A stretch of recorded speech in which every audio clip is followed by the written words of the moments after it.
Before we get into this episode, there's something that might be of interest that I wanted to tell you about. Scene and Heard, who run this podcast, have been asked by Scotland Food and Drink to undertake a strategic review of the Scotland Food and Drink Excellence Awards. Now, these Excellence Awards have been going for almost 20 years and are a huge mainstay of the food and drink sector. But it's time to ensure that they're still relevant. So if you have ever been involved in the Scotland Food and Drink Excellence Awards, or even if you've ever had an opinion about them, we would love for you, please, to complete our survey. So if you go to the On Farm Twitter, which is at @on_farm UK, and click the link in the bio, there will be a tab in there that will take you to the survey, and it should only take you a very short while to complete, but we would be enormously grateful. It's a glorious sunny day. The snowdrops are out and we're heading up the most beautiful farm road, one of the loveliest I think I've ever seen. And we're on our way to interview Martin Kennedy, who is the Vice President of NFC Scotland. And I am a bit of a Facebook addict.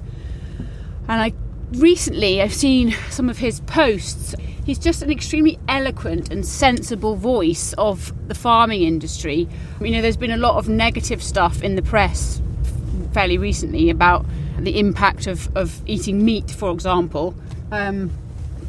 Martin is without doubt one of the most eloquent people on the subject, so that's why I wanted to come up here today and so we can hear this straight from his mouth rather than just me trying to explain his point of view. Hi Martin, sorry we were a tad late. We realised we hadn't had any lunch, so we stopped for a sausage roll in Dunkirk. All right, that's fine. That's fine. How are you? Good. Right. Well, thank you for having us.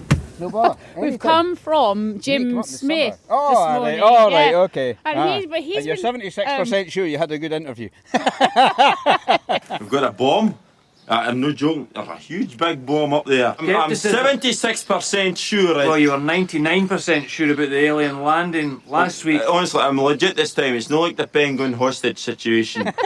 So, obviously, you are the Vice President of NFC Scotland, but it's actually not the real reason why I wanted to speak to you. Okay. I'm a complete Facebook addict. So I've seen quite a few of your Facebook posts, and I just thought they're so eloquent. They come across in such a sane and sensible way, but actually at the same time, pretty sure. Yeah, is there another Martin Kennedy? Maybe there is. No, I'm fairly sure it's you. It's sane and sensible, but actually quite hard hitting. You know, you're not afraid to be honest. No. We can't pussyfoot around some of these issues, and so it's really having read those things that I thought I think for the podcast we need to speak to Martin and hear some of those things from your voice rather than as a Facebook post. Yeah, I think it's important because, I mean, you know, mental health in agriculture's probably be as low as it's been for a long time. I mean, and it's down to the fact that we are getting a kicking from a lot of people, and it's certainly completely unjustified. And sometimes when you see the number of people that maybe like them or share them, yes, sometimes there's a few negative comments on them. That's inevitable. It's going to be if you're going to put your voice out there.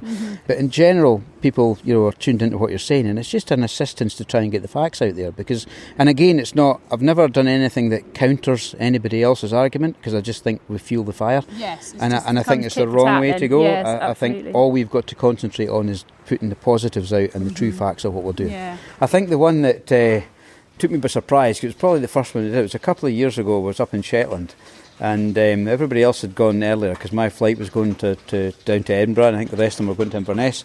And I was sitting in the Shetland hotel, and there was another attack had come in on Facebook. I thought, I've had enough of this. So I sat and I had a pint, and I started typing something up, and it was getting a bit longer, and I had another pint, and I did a wee bit more, and then I had another pint, and fortunately I didn't have 4 because I might have spoiled it.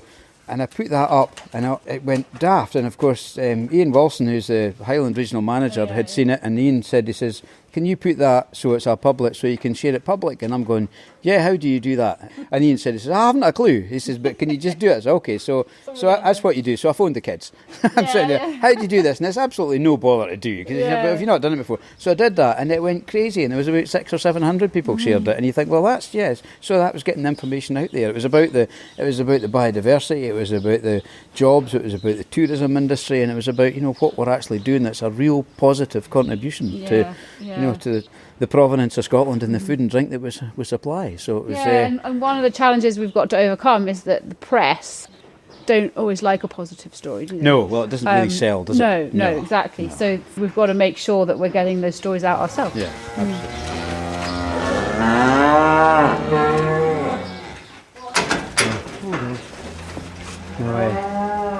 Limousine bull and cross calves and pheasant. Do you have a shoot? There's a shooting estate as well. So the calves are doing well. It's a local bull. The bull was bought from a farm just 5 mile down the road. Oh really? Oh wow. So we're very conscious of biosecurity as well. So of course. All the sheep are all homebred. Mm-hmm. We don't buy in any replacements at all.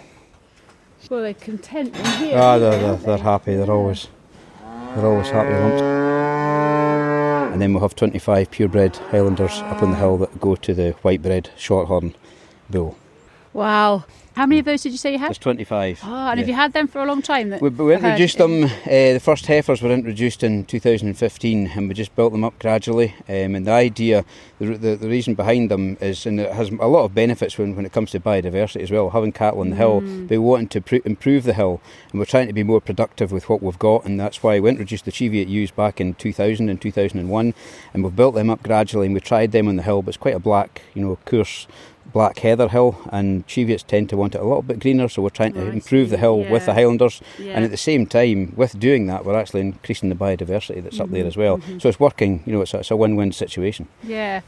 How or why would it be that the Highlanders on the hill would improve the biodiversity? Well, biodiversity, you don't get things like curlews and lapwings and all other sorts of plants and fauna up there without the sort of natural grazing of livestock. Sheep do quite a good job, but cattle do a better job on the hill because they graze down an awful lot of the really rough grass that sheep will not eat, and a good lot of the heather as well. And because they're doing that, and with their naturally dunging on the ground as well, you get a lot of insect life that thrive on that. So it's actually helping that, and it's regenerating some of the grasses and the mosses that are there, and it sort of helps that plant and fauna base, that biodiversity, other animals that thrive on that. So it's a huge benefit to hill ground. And if you introduced that herd in 2015, that's nearly 5 years ago. So what benefits will you already have seen in those 5 years? We're seeing the hill being it's not so rank. The vegetation is not near so rank now, so it's actually improving it for the sheep when the sheep go up there, and it's actually getting better each year for the cattle as well. So again, it's a sort of win-win situation. And the big plus as well, and this wasn't really the sort of target at the time, but the big target thing at the minute is climate change is right at the top of the agenda. And if we can help by keeping our hillsides in a carbon sequestrating state, that's also what cattle and sheep are doing. So that herd will be there for a long time to come, you hopefully, think? Yes. I mean, we put the first of them to the bull last year because Highlanders need to be about 3 years old before you can bull them. So they're not as quick a turnaround as what the continental cattle are, but then they're not the same costs involved with them either. So it's the margin that actually counts. You don't get the top line figures for the calves, but it's the margin that actually counts. Absolutely. And sadly it's not one of yours, but I have a chest freezer full of beef from Highland cattle, and it's absolutely delicious. It's fantastic. So there's another benefit there too. Absolutely. It's fantastic. We put one of our Highlanders in the freezer last year and we sold one to a neighbour as well. And it's quite worrying actually, because you think, I hope this is good, because there's a lot of meat in a finished beef, and you need more than one freezer. It's incredible amount of meat that comes off it. We only got a sixth of one, and it filled half of our chest freezer. It's phenomenal how much you get. But it's really good. It's really good. Tasty. And it's great to have local, food. Can't beat it. Absolutely.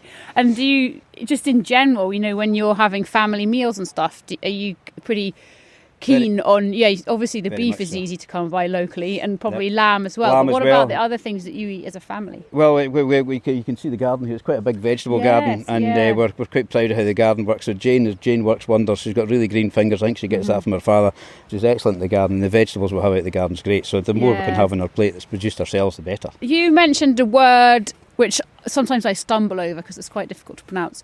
Sequestration. Yes. I think it's quite a key word when you talk about farming, but in particular Scottish farming, and again farming in a hill farm like this. Yeah, Can you explain to us in layman's terms what it means? I'm no scientist, but I grasp the sort of the very basics of it. But sequestration is all about taking carbon back out of the atmosphere and putting it back into the ground, and the whole process is done through photosynthesis as well. And it's a natural process. It's always happened, and Scotland's in a prime position for that, especially when it comes to grazing landscapes that we have, open grazed landscapes that we do have. 85% of Scotland is less favoured area, and it lends itself natural to livestock production.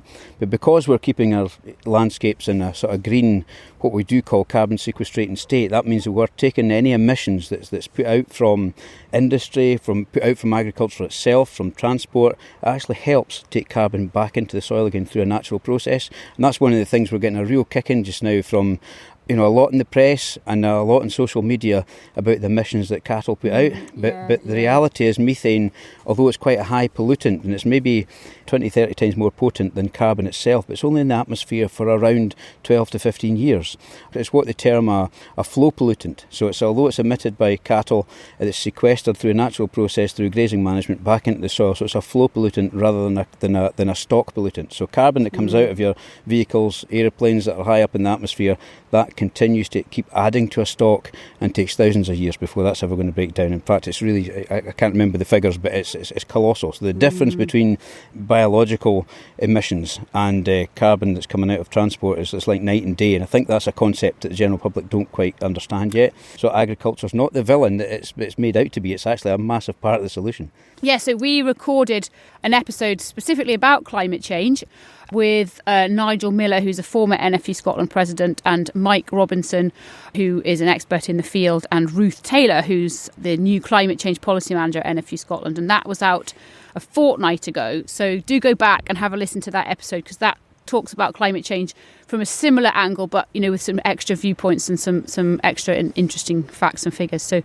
go back and have a listen. But today we're talking about some of the science, but specifically the farming practical kind of side of things, and the way that farmers like you are making a positive difference. Yeah.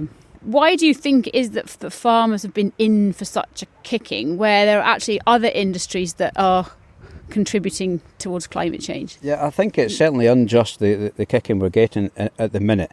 And I think it's everybody jumping on the bandwagon and don't understand what agriculture is actually all about. So it's about putting out the positives of what we're actually doing and putting out facts, because some of the things that we're getting thrown at us just now is we know it is completely incorrect. But the problem is sometimes when you retaliate and fight back, I think it's actually the wrong thing to do, because all that does is flare the argument. What we need to concentrate on is concentrate on the positives and put out the right story and the proper story with the true facts. And that's what we're trying to do. And actually there are many people, if you go to your local farmers market, or even chat to local people at the local school, so many people are hugely supportive of the farming sector, and yet it seems to be the voices of those who aren't that are being heard the loudest, and there's an imbalance there. And I totally agree as well. It's not about us versus them or creating a fight. It's about saying, let's take a deep breath and talk about the positive things that farming is doing. Yeah. And our arable sector have got a massive part to play here. I mean, when you look at, as I said, 85% is less favoured area, but there's only about 8 or 9% of the Scotland's farmed land is prime agricultural land. So realistically, that needs to produce, and we need to be able to use that land to produce, because it has to produce. Because the best thing, if we want to mitigate against climate change, the best thing to do is actually eat our own food. The worst, why would you want to bring it from other parts of the world? My oldest daughter was in California last year with the Agri Affairs Committee with young farmers, and there was 111,000 cattle in the Harris Ranch. One ranch. They've got no water. It's certainly not green. There's no traceability. They're still using hormones. So why would we want to bring food from another part of the world, and that you're actually incidentally bringing water in as well, because your food's 60% and that's water anyway, so you're bringing that from another part of the world. Why would you want to do that when it's locally reared to to our high welfare standards. Absolutely. Absolutely. And it's on our doorstep. Yes. Why would you bring in food into this country that's not meeting the standard of production here? Because all it does is give people a substandard product, and by association it harms the reputation of what we are doing here. If we were to do that, and if we were to have trade deals with countries that if we were to produce food like that here, it would be deemed illegal, to start with. So, but if we were to do trade deals with that, we couldn't compete, because they're doing it at they've a greater competitive advantage. knowledge and the economies of scale, everything like that, than what we have. So we wouldn't be here. That's the bottom line. We wouldn't be here. So if we weren't here, what would be here? Yes, it could be covered in trees. And there's a place for trees, there's a place for the right tree in the right place, absolutely. But the blanket forestry thing is a big concern, because there's a bit of employment at the start, but between there and harvest time 30, 40 years later, where are the people? You know, the reason there's people here just now is we're farming the rural landscape. So the social economic benefit of that, plus we're actually producing food. So we will then be importing food from other parts of the world. So that flies in the face of mitigating against climate change. Absolutely, you're just passing the problem elsewhere. When you look at the tourism industry, I mean, the people come here, you know, they like coming here, like sitting on the deck, looking across the valley there. And that landscape would not look like that unless agriculture was involved. The tourism industry is massive in Scotland, so we wouldn't have that environment. It wouldn't be here. So, you know, there's so much dependent on agriculture. It's not just about supporting farmers with what they're doing. It's about, you know, that social economic aspect. It's about producing food, and we tend to forget that. Food's extremely important, and locally sourced food's the best way to go. And the more profitable agriculture can be, the more the wider economy benefits as well. Because if agriculture doesn't survive, well, neither will markets, machinery dealers, tyre manufacturers that puts the tyres in the lorries that delivers the feed, all the way down to the bottom of the chain. You know, we spend we get criticised sometimes about, you know, we get about £500 million worth of support comes into Scottish agriculture every year, but we spend about 2.6, 2.7 billion back out to the wider economy. And then that develops through the whole food and drink sector, is worth in Scotland about 14.5 billion. I mean, that's counting everything, you know, it's counting our salmon, our whisky, but agriculture, red meat, the whole lot, you know, it's a huge part of the economy. It's the biggest part. Food and drink in Scotland's the biggest part of the Scottish economy. We have to make sure we look after that. Yeah, and people, foreigners in particular, you know, they will travel thousands of miles to see this stunning scenery and to eat our phenomenal food and drink. And so we kind of want everybody in Scotland and the UK to have that same passion for our home-produced food as international. And farmers and crofters, I don't think we're asking much, but maybe just a little bit of recognition that what Scotland's built on has a lot to do with food production. Yeah, absolutely. You mentioned earlier that you do some B&B here on the farm. What do some of your visitors and guests say about it? The people we tend to get here are here because they want to come to a farmhouse holiday, so that they're tuned in anyway. You do get a number of people that come up and they'll look at the view and think this is fantastic, and then enough a lot of them want to go up the hill and have a look at the Highlanders, so they think that's great. So then when you start explaining to them the benefits they bring, you know, you see them really listening in, and it's actually really good to speak to them, and that's why we enjoyed doing Open Farm Sunday last year. And every person who goes away from that with a positive message then spreads that positive message to somebody else, and yes, in a sense it's a slow drip process, but it's still making a difference because more and more people are getting that message. But it's important we get that early on, and one of our biggest problems is we've got such a disconnect now from agriculture, because 40, 50 years ago you're probably only one generation away from a farmer or somebody that worked in the land, so you understood it. Now we've got generations of, and through the education process as well, we'll have teachers that have not the same interest in what's happening in agriculture, and I think we're missing an opportunity here. You know, the education process has got so much that could help with what we're doing and understanding some of the facts of what we're doing. Yeah, absolutely. And in fact, again, another kind of reference back to a previous episode. The very first episode of the On Farm podcast actually was focusing on RET, the Royal Highland Education Trust, and the work they do, which is fantastic, and fundraising to make sure that they can continue into the future. But we've talked about the Highland cattle that you have and the biodiversity sort of positives that they deliver, and then we've talked about grassland in general and the carbon sequestration and the positives of that.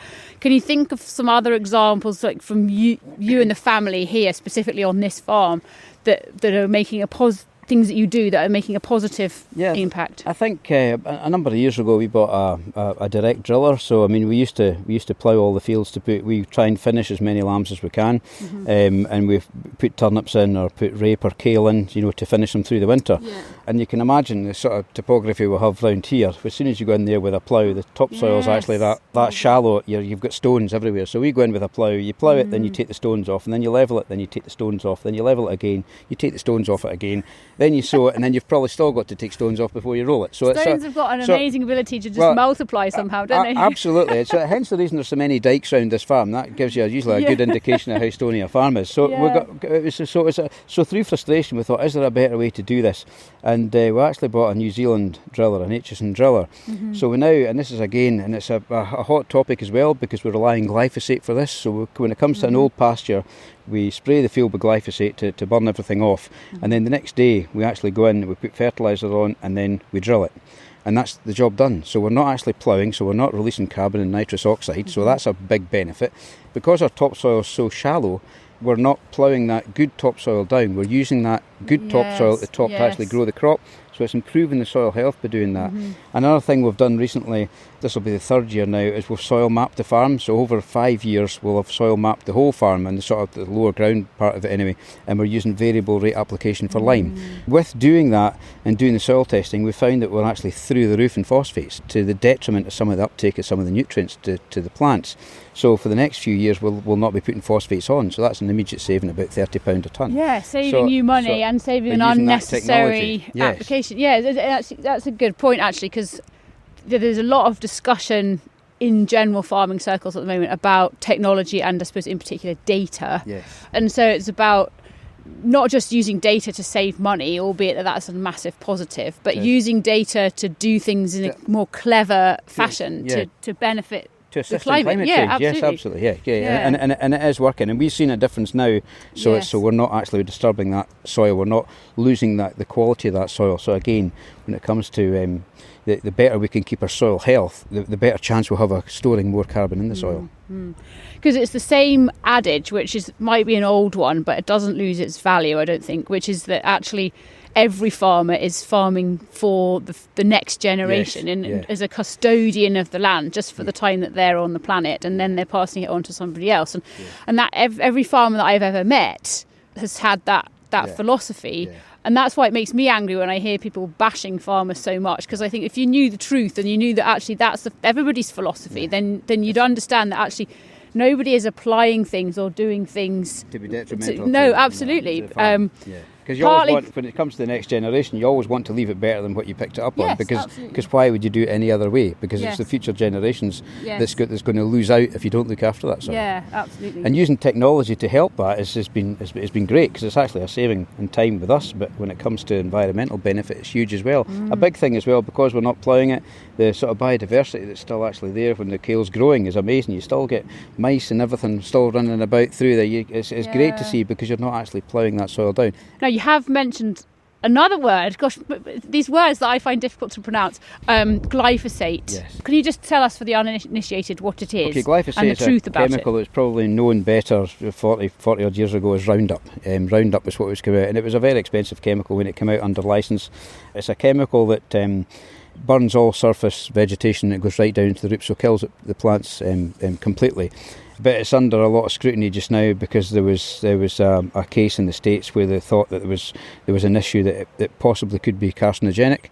That's still not been proven yet, or it doesn't seem to have been proven yet. But because it's making the headlines, the problem is we've got a risk of it now being banned in possibly 2022 or 2023. Now, if that does happen, then for our own situation here, I see our farm would start going back again, because we'd have to either go back to the plough, getting people to help us and assist us with lifting stones and all this carry on again. It probably wouldn't happen. So I would see our soil health actually going back the way. So the environmental benefit of retaining glyphosate for the right reasons is still, paramount, and I think we need to make sure we get that message across. It highlights one thing that always kind of sticks in my mind is, the people who say, "Oh, well, I eat avocados because they're so good for you." You think, well, but it's coming from the other side of the world, and the reason I'm using that analogy is that actually sometimes it's just impossible to do everything that everybody wants you to do, because if you did that, you'd end up doing nothing and not moving forward. So yes, you use glyphosate because it's essential, and if you didn't do it, then some of the other practices you'd have to use would be detrimental to the climate. So, and as you said, nothing has been proven about it. So it's safe. It is safe for use. Yes, it is. I mean, they said years ago, one of the safest things and one of the most sensitive animals to things like chemicals was fish, and fish like koi carp. And yet they were, at that time, when in the early days they were using glyphosate to kill a lot of the vegetation in the top of ponds, and the carp were still fine. So I mean, when it came to an issue, it was deemed to be extremely safe. And there's so many other things that are so dangerous. that we know is damaging to our health. You know, I mean, Yes. you know, we all like a pint. Some of us like too many. You know, but I Yeah. mean, but you know, it doesn't. That's not very. If you drink having too a much coffee, cigarette, yeah. exactly. Smoking, we know that absolutely categoric. But there's no Yes. risk of that being banned. You know, Yes. so it's about it's about weighing up the evidence and the science, and we need to use the science. And I think, to be honest, farmers underestimate their own abilities when it comes to speaking to the public, because if you know the surveys that we've done in the last number of years, farmers are one of the most trusted people that you can speak to. Now that's fantastic Isn't to it? know Yeah. that. And what do you think? You know, there's been a lot of talk lately about certainly climate change is the topic of 2020, if not the topic of the decade. So what are the next steps? You know, I know that people are making a huge effort, and we probably struggle to find anybody that's not making an effort. But there's also a lot of chat about, yes, we're making an effort, but perhaps we could do more. So what is the more? The more is trying to incentivise people to make changes like some of us are doing. And I think there's a lot of people, particularly in the livestock side, that could maybe do a little bit more. You know, what we're talking about with the soil health earlier on. Yeah. So that's a massive lift, a huge environmental benefit, but it's also got a productivity benefit as well. And it helps the bottom line. And generally speaking, if you do something that's going to help the bottom line, a farmer will jump at it. You know, Yes, you know, that's the first thing you go do. If that's going to help my bottom line, I'll have a go. Yeah. So I think that comes down to future policy decisions. Yes. And we've got a chance now, and yeah, like it or loathe it, we're coming out of Europe, and that has a lot of risks, as we know, attached to it. But there's also maybe a huge opportunity there where we can develop a policy that actually suits Scottish agriculture and Scottish agriculture alone, in that we can maybe have some financial stability still there, but when it comes to support farmers and crofters to make decisions that will help the environment, mitigate against climate change, and maybe help the bottom line as well. So have that policy incentive. Yes. And if you can incentivise people to make that difference, well, it gets them on board and thinking, this is actually working quite well. Why did I not do this years ago? So it's trying to get everybody else on board. And there'll be some out there that will be, I'm just not going to do it. I'm just, well, sorry, but we need to do more. We're in pole position when it comes to climate change in the world. We've got a fantastic story to tell here. We are green. I'm sure when the science comes out correctly, we'll find that a lot of Scottish agriculture is actually carbon positive. And what better marketing tool could we have than that? But if we keep on the front foot all the time and keep driving it forward, it's a great opportunity for us to grasp. Yeah. If we know Scottish agriculture as a whole is carbon positive, well, that would be a That's fantastic. an amazing It would be story, tremendous, yeah, and I yeah. think we need to have governments and politicians supporting us in this. Yes. And I think also, knowledge transfer and best practice is really important as well, because I think there could be farmers out there who are thinking, well, yeah, I want to make a difference, but actually, this kind of thing's new to me because I've been in my own kind of bubble for a while, which is fine, but I just need a bit of support, and I think that will be critical as well. From a lot of the organisations that you've just mentioned, but saying, right, well, this is what it's not just about policy. We're not just giving you a rule that you've got to abide by, but we're also going to facilitate you to get there, to help you get on board. Yeah, absolutely. All right. Right, I just took out the soft bale down to the tops as well. Did you? All right. Okay. Is there a feeder down there? Yeah. And then I'll go and sort Kieran's dogs out. Excellent. Katrina's 22 and Pat's 23. I better get that right. She's doing an absolute tremendous job. Absolutely. So she's in charge when you're not here. Yes, she is. How does? I mean, you've obviously got a very forward-thinking attitude to climate change and how we make a positive impact, but at 23, her attitude, even from yours, is probably quite different because she's grown up in a different world. So how is her thinking different? It's sort of more positive thinking in many ways than what I probably was at that age. I mean, I know when I started doing this job, and I was going away and I was coming home at night and I was thinking, well, why have you done this? Why have you done that? And now it seems to be when I go away and I come back, I'm thinking, why did I not think of that? But I think the key thing is Katrina's focus at the minute is still 100% on the livestock and making sure the welfare's correct, making sure they're getting fed correctly. And at that age, I actually think that's where your focus should be as well. Although the influence that's coming from probably myself, others in the family and the wider public, we're recognising there is issues with environment and climate change. So all that's now getting taken on board far more now with Katrina than it would have ever been with me when I was 23. Yes, yeah. Food product, I mean, the one thing we cannot do without food. So why that's not more in the curriculum in our education systems beats me, because I think it's really important that we understand where our food comes from. Yeah, absolutely. So. Well, Martin, thank you very much. I really, really appreciate that. It's been really fascinating. We're standing in a glorious spot. My legs are so warm because the sun is right on them, and I actually don't want to. I don't want to go. I'm standing in snow, but I feel cosy warm. I almost don't want to leave. But no, it's been really useful chatting to you. Thank you very much. No problem at all. You're very welcome.